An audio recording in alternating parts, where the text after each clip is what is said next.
High, দেখো আমি ছাদে এসেছি তোমাদের সাথে ঝিল আর তার পাশেই ট্রেনের লাইন শেয়ার করব বলে,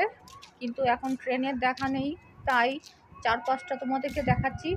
তোমরা তাই দেখো। এই ছাদের মধ্যে গোটা ছাদের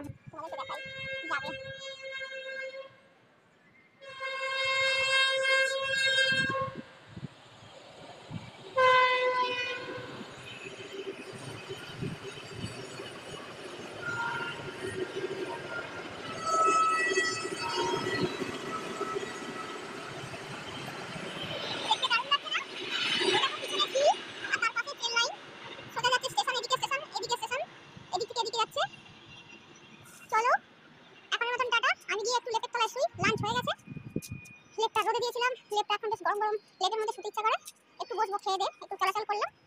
তারপরে